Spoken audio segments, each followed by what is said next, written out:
Halo, assalamualaikum warahmatullahi wabarakatuh. Apa kabar kalian semua? Semoga kalian tetap dalam keadaan sehat dan dalam lindungan Allah Subhanahu wa taala. Masih bersama dengan Ustadz Coki di sini kita akan belajar bahasa Indonesia kembali.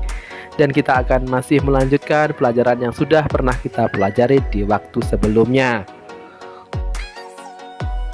Sebelum kita memulai pembelajaran kita pada kali ini, seperti biasa kita akan memulai dengan membaca basmalah terlebih dahulu. Bismillahirrahmanirrahim. Pada kali ini kita akan belajar tentang materi yaitu ungkapan.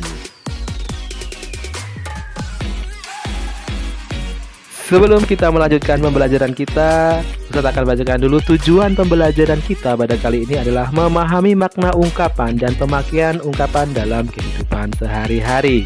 Nah, mari kita pelajari lebih lanjut setelah hitungan mundur berikut ini.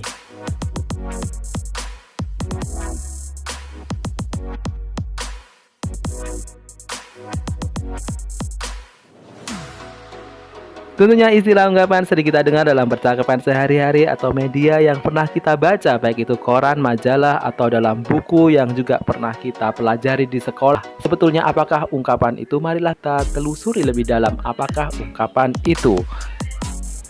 Ungkapan adalah gabungan dua kata yang membentuk arti baru tetapi tidak berhubungan dengan kata pembentuk dasarnya. Sedangkan tujuan dari ungkapan sendiri adalah untuk menyindir dan untuk memperhalus bahasa.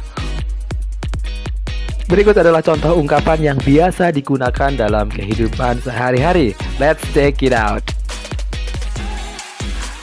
Yang pertama yang akan kita pelajari adalah kata jago merah. Jago merah bukan berarti jago yang berwarna merah ya, tapi artinya adalah api. Contoh kalimatnya adalah banyak rumah hancur karena dilalap oleh jago merah. Berarti ini artinya adalah rumah yang terbakar ya. Jadi jangan salah, jangan sampai diartikan dengan ayam jago berwarna merah ya. Dan yang kedua adalah kata banting tulang. Banting tulang bukan berarti tulangnya dibanting-banting, tapi contoh kalimatnya adalah ayah membanting tulang untuk memenuhi kebutuhan kami. Jadi banting tulang di sini diartikan dengan kerja keras. Berikutnya adalah kata buah hati. Buah hati bisa berarti anak. Contoh kalimatnya adalah Pak Budi dikaruniai 2 buah hati yang sangat lucu. Jadi buah hati di sini artinya adalah anak, ya. Ungkapan selanjutnya yang lazim kita dengar adalah kata meja hijau. Meja hijau bukan berarti meja yang berwarna hijau, melainkan artinya adalah pengadilan. Contoh kalimatnya tersangka kasus korupsi itu dibawa ke meja hijau.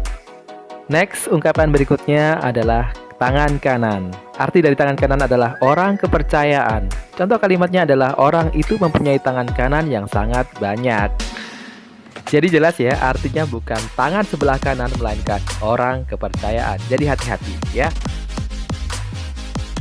Ungkapan selanjutnya adalah besar kepala. Besar kepala dapat diartikan dengan sombong. Jadi bukan artinya kepalanya besar, tapi artinya adalah sombong. Contoh kalimatnya adalah Rusdi tidak disukai temannya karena dia besar kepala.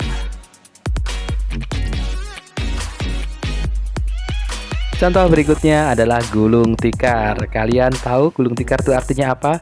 Bukan tikar yang digulung, tetapi adalah bangkrut. Contoh kalimatnya adalah perusahaan itu terpaksa gulung tikar karena penjualannya sepi.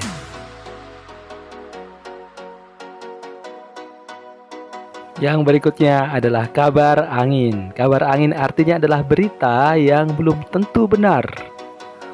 Contoh kalimatnya adalah jangan mudah percaya dengan kabar angin. Ini biasanya gosip ya. Ungkapan berikutnya adalah naik daun. Naik daun artinya adalah terkenal.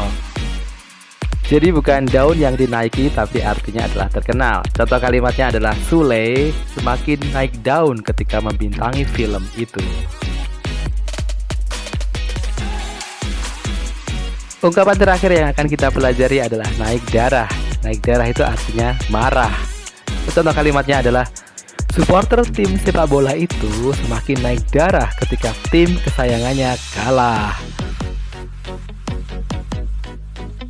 Demikian tadi pembahasan kita tentang ungkapan, dan kita bisa menarik kesimpulan dari kegiatan pembelajaran kita kali ini bahwa bahasa Indonesia terdapat banyak contoh ungkapan, dan kita harus menerapkan macam-macam ungkapan itu dalam kalimat secara tepat.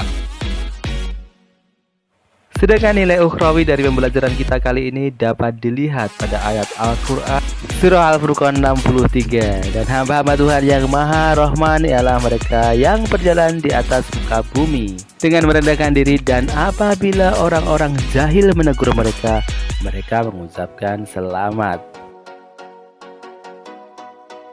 Oke, sampai di sini dulu pembelajaran kita. Marilah kita tutup dengan membaca hamdalah bersama-sama. Alhamdulillahirabbil alamin. Terima kasih sudah menonton. Thank you for watching. See you in the next video. Dan assalamualaikum warahmatullahi wabarakatuh. Tetap jaga protokol kesehatan. Bye bye.